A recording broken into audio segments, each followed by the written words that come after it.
Film की शुरुआत में हम समंदर की गहराइयों को देखते हैं। हम देखते हैं कि अचानक समंदर के नीचे आने वाले ज़िलज़ले की वजह से समुद्र की सतह फट चुकी है और दरारों में से एक ब्लू लाइट बाहर आते दिखाई देती है। इसी समंदर में एक कपल अपनी छुट्टियां एंजॉय करने आया था। लड़के ने रोमांटिक माहौल में अपनी गर्लफ्रेंड को समंदर के बीचों बीच सरप्राइज दिया था, उसे प्रपोज करके। लड़की बेहद खुश थी। वो जैसे ही उसे गले लगाने को बढ़ती है, अचानक वो लड़का गायब हो जाता है, जिससे लड़की पैनिक कर जाती है। वह इधर उधर देख ही रही होती है कि तभी उसकी लाश समंदर में तैरती हुई दिखाई देती है। लड़की अभी इस भयानक सच्चाई को समझ भी नहीं पाई थी कि अचानक उसके पीछे से कोई अजीब सा क्रिएचर आकर उस पर हमला कर उसे भी मार डालता है। फिर यही कुछ ही दूर समुद्र में एक बोट पर 3 लोग मछलियों का शिकार करने आए होते हैं, पर उनकी लापरवाही की वजह से उनकी बोट में आग लग जाती है। पास ही एक दूसरी बोट उन्हें मुसीबत में देखकर मदद के लिए आगे बढ़ती है। उस दूसरी बोट का सुपरवाइजर हंटर बड़ी मुश्किल से उनकी बोट की आग को बुझाने में कामयाब हो जाता है। दरअसल ये सारी गड़बड़ी उन लोगों की वजह से हो रही थी जो बोट पर शराब पीकर फायर क्रैकर्स लाए हुए थे। हंटर ने उन्हें पहले ही मना किया था कि फायर क्रैकर्स मत लाओ, लेकिन किसी ने उसकी बात नहीं मानी। अब जब आग लग गई थी तो हंटर ने सारे फायर क्रैकर्स अपनी बोट में शिफ्ट कर लिए ताकि और बड़ा हादसा न हो। अब सीन कट होता है और हमें पहाड़ की ऊंचाई पर एक आदमी को दिखाया जाता है जो दूरबीन से समंदर के बीचों बीच ब्लू लाइट को देख रहा होता है। वहीं उसी ब्लू लाइट वाली जगह पर हंटर और उसका ग्रुप हंटिंग में लगा था। तभी उनके हुक में कुछ बहुत बड़ा फंस जाता है। सब लोग बेहद खुश हो जाते हैं, लेकिन जितनी ताकत से वो उस चीज को ऊपर खींच रहे थे उससे साफ था कि नीचे कोई बहुत बड़ी चीज थी।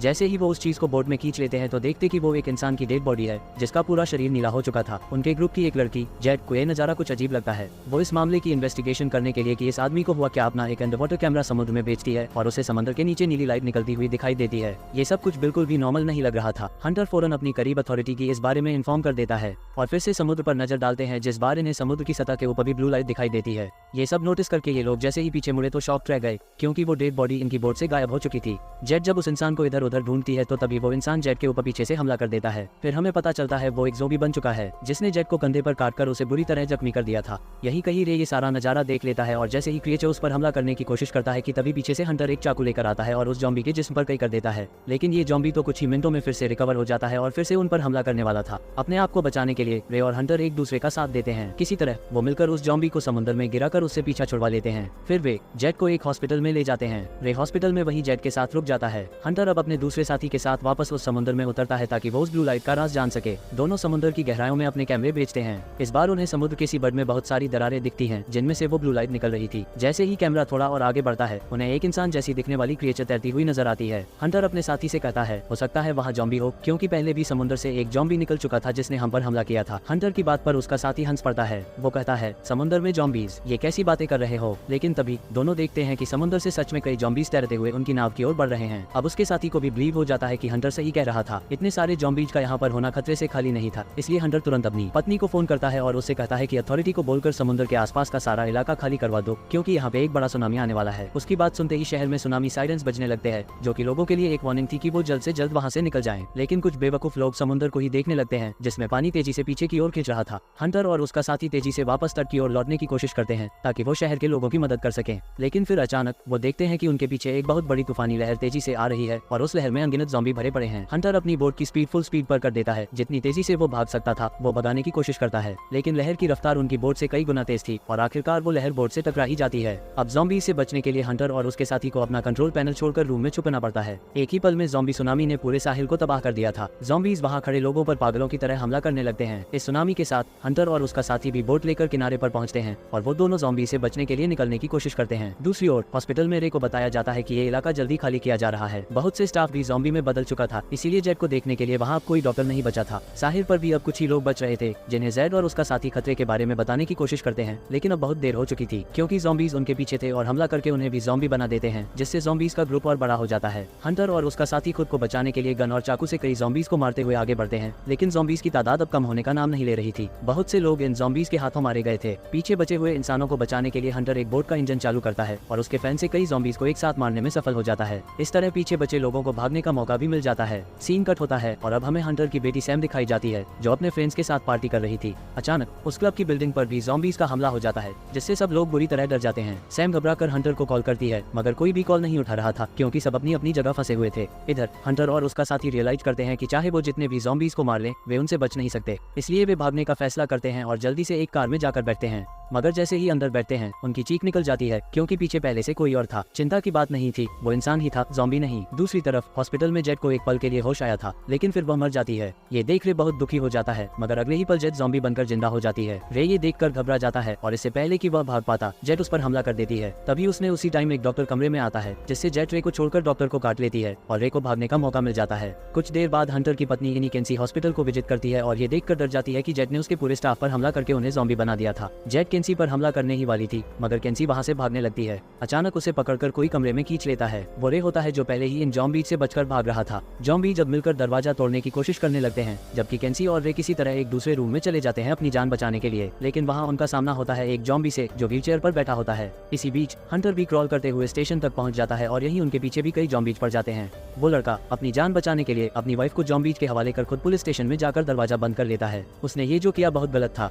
हंटर उसे टोकता है कि उसने ऐसा क्यों किया, लेकिन वो उल्टा हंटर से बदतमीजी करने लगता है। वो पुलिस ऑफिसर से भी वेपन्स मांगता है, लेकिन मना करने पर गुस्से में एक पुलिस ऑफिसर को मार डालता है। इससे पहले कि वो दूसरे को भी मार दे, हंटर उसे किसी चीज से मारकर बेहोश कर देता है। इसके बाद हंटर और बाकी लोग उसे बंद कर देते हैं और हंटर का साथी यहाँ मदद बुलाने की कोशिश करने लगता है, मगर किसी भी शहर से उसका कॉन्टेक्ट नहीं हो पाता। अब हंटर पुलिस कंप्यूटर में लॉग इन करता है और उस बोर्ड का पता लगाता है जिसे उसने समुद्र के बीचों बीच देखा था। वो बोर्ड एक फार्मास्यूटिकल कंपनी की थी और उसका काम वेस्ट को डंप करना था। इससे पहले कि वो और कुछ पता कर पाते, ज़ॉम्बीज पुलिस स्टेशन की खिड़कियां तोड़ने लगते हैं और किसी भी वक्त अंदर आ सकते थे। इसीलिए हंटर और बाकी लोग अलमारी से वेपन्स उठाते हैं और वहां से निकलने की तैयारी करते हैं, जबकि वो आदमी उनसे रिक्वेस्ट करता रह जाता है कि मुझे खोलो। बाहर का दरवाजा खोलते ही ये लोग पुलिस शील्ड का इस्तेमाल करते हैं ज़ॉम्बीज को अपने दूर रखने के लिए, और फिर हंटर का साथी ज़ॉम्बीज को शूट करना शुरू कर देता है, जबकि हंटर ने तो कमाल ही कर दिया था। वो हैंड रॉकेट लॉन्चर से 2 ज़ॉम्बीज के पूरे ग्रुप को एक ही बार में उड़ा देता है। अब रास्ता साफ हो चुका था और लोग जल्दी से कार में बैठकर भाग निकले। उन्हें नहीं पता था कि इतने सारे ज़ॉम्बीज मारने के बाद भी खतरा टला नहीं है, क्योंकि एक और बड़ी ज़ॉम्बी सुनामी शहर पर हमला करने वाली है। अब सीन कट होता है और हम सैम और उसके ग्रुप को देखते हैं जो किसी तरह ज़ॉम्बीज से बचकर अपने क्लब से बाहर निकल गए थे, लेकिन उनके पीछे बहुत सारे ज़ॉम्बीज थे जिनसे बचते हुए वो एक मॉल में घुसते हैं।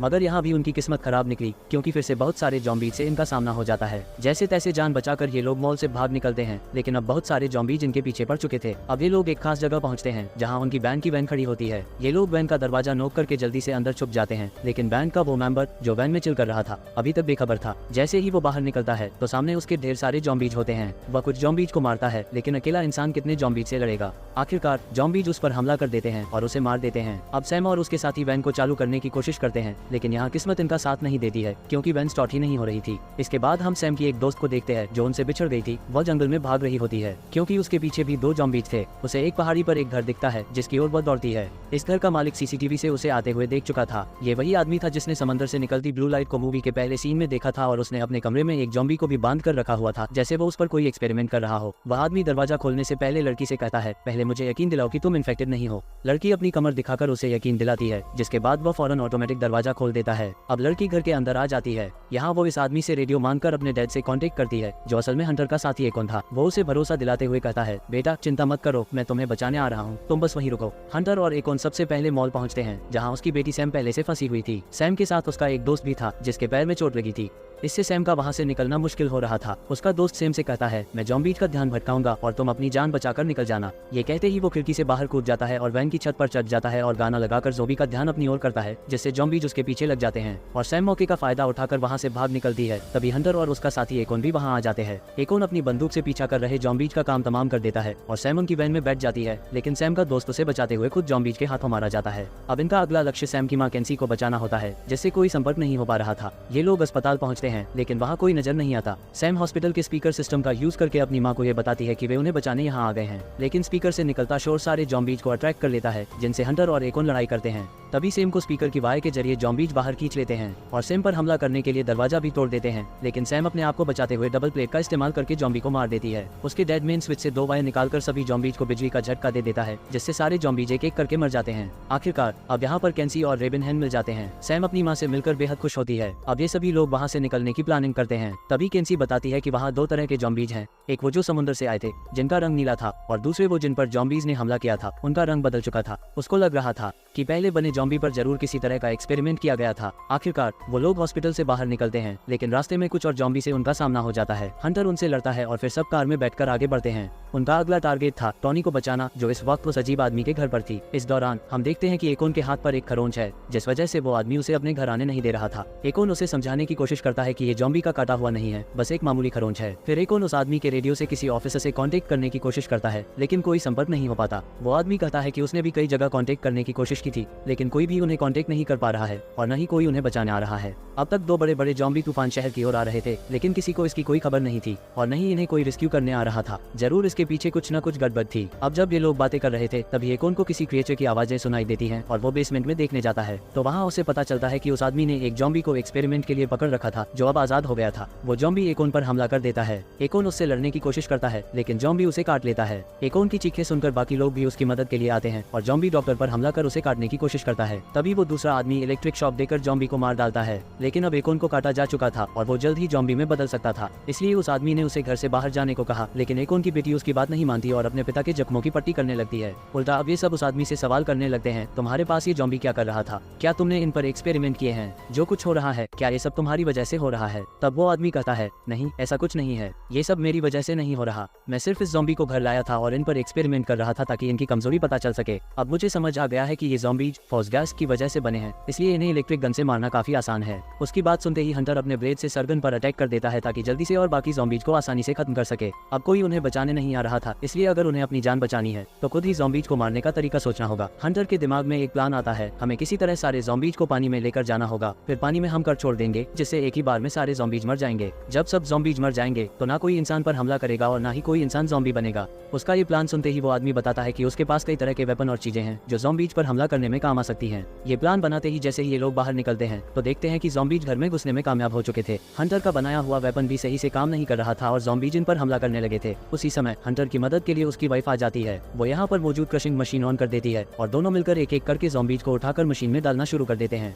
इनकी टीम वर्क की वजह से उन्होंने कई जॉम्बीज को खत्म कर दिया था। अब आखिरकार वो लोग वहाँ से बाहर निकल सकते थे। बाहर आकर वो एक गुफा में छुपने के लिए जाते हैं, जहाँ एकोन की तबीयत और बिगड़ने लगती है। तब दूसरा आदमी बताता है, चून की जॉम्बी ने उसके दिमाग के पास के हिस्से को नहीं काटा था, इस वजह से एकोन धीरे धीरे जॉम्बी बन रहा है। लेकिन अब उसका टाइम आ गया है और मरने से पहले एकोन आखिरकार सबसे बड़ा राज बताता है। वो बताता है कि सालों पहले इस आइलैंड पर एक फार्मास्यूटिकल कंपनी आई थी। उस समय उस दवा को इंसानों पर इस्तेमाल करने की अनुमति नहीं थी, लेकिन कंपनी ने फिर भी इसे इंसानों पर आजमाया, जिससे हुआ ये कि बहुत से लोग जॉम्बी बन गए। कंपनी को कोई नुकसान ना हो, इसलिए कंपनी ने लोकल काउंसलर्स को रिश्वत दी और रिश्वत लेने वालों में एकोन भी शामिल था, क्योंकि उसे अपनी बीमार पत्नी का इलाज करवाना था। लेकिन अफसोस कि वो बच न सकी। अब उसी की वजह से सैकड़ों लोग मर रहे थे। अभी ये लोग डिस्कस कर ही रहे थे कि अचानक बहुत सारे जॉम्बीज वहाँ आ जाते हैं। हंटर अपने नए बनाए हथियार से जॉम्बीज का मुकाबला करता है, जबकि दूसरी तरफ एकोन भी मर जाता है। मरने से पहले उसकी बेटी उसके हाथ में एक ग्रेनेड थमा देती है ताकि वह जॉम्बी बनने से पहले ही मर जाए। इसके बाद ये सब लोग इस कैंप से बाहर आ जाते हैं। टोनी अपने पिता को आखिरी बार जॉम्बी बने हुए देखती है और उसी वक्त ग्रेनेड फट जाता है, जिससे पूरी केव में मौजूद सारे जॉम्बीज मारे जाते हैं। फिर ये लोग आइलैंड के किनारे पहुंचते हैं, जहां जाके इन्हें अपना प्लान एग्जीक्यूट करना था। टोनी, रे और वो दूसरा लड़का बोट में बैठकर दूर निकल जाते हैं, जबकि हंटर और उसकी फैमिली एक रेडियो के जरिए सभी जॉम्बीज को पानी की तरफ लाने का काम करते हैं। सभी जॉम्बीज पानी तक पहुंच जाते हैं, लेकिन तभी एक अल्फा जॉम्बी हंटर के पीछे पड़ जाता है। हंटर का वेपन्स काम नहीं करता तो उसे हाथ से लड़ना पड़ता है। आखिरकार वो लड़ते हुए अल्फा जॉम्बी को भी पानी तक खींच ले जाता है और एक आखिरी बार अपने वेपन से हमला करता है। इस बार उसका वेपन काम कर जाता है और जॉम्बी का सिर धड़ से अलग हो जाता है। यहाँ पर जो हंटर की छोड़ी हुई बाइक थी अब वो उसकी पत्नी के हाथों में है। वह म्यूजिक चालू करती है और सभी जॉम्बीज को पानी के पास ले आती है, जिसके बाद उनकी बेटी सैम कई वायर्स को पानी में डाल देती है और फिर पावर बटन ऑन कर देती है, जिससे सभी जॉम्बीज एक साथ कट लगने से मारे जाते हैं। इनका काम एक खास मेडिसिन को पानी में फैलाकर पुराने जॉम्बीज को खत्म करना था। इस सेटअप को बनाने में टोनी उनकी मदद करती है ताकि कोई भी क्रिएचर या ज़ोंबी उन तक ना पहुंचे। जब सब तैयार हो जाता है तो रे टोनी को एक लाइफ जैकेट देकर दूर जाने को कहता है, क्योंकि उसके पिता उसे सुरक्षित रखना चाहते थे। टोनी उसकी बात मानकर पानी में कूद जाती है। फिर आखिरी सीन में हम देखते हैं कि बोट ब्लास्ट होकर नष्ट हो जाती है और रे के साथ वो दूसरा आदमी भी मारा जाता है। अब जो समुद्र में मेडिसिन गई थी वो नीचे निकलने वाली ब्लू लाइट के केमिकल के साथ एक बड़ा तूफान क्रिएट करती है, जिसे देख हंटर भागने की कोशिश करता है, लेकिन तभी उस ज़ॉम्बी से सामना होता है जिसे उन्होंने जेल में बंद किया था। लेकिन फिर हंटर उसे इलेक्ट्रिक शॉक देके उसके सिर को ब्लास्ट कर देता है। सैम और किन्सी टोनी को बचाते हैं। इनके ऊपर से ये खतरा टल चुका था और अब सभी ज़ॉम्बीज मारे जा चुके हैं और पूरी दुनिया इस आने वाले खतरे से बच जाती है। दूर से एक रेस्क्यू शिप आती हुई इन्हें दिखाई देती है और इस सीन के साथ ये मूवी की कहानी एंड हो जाती है।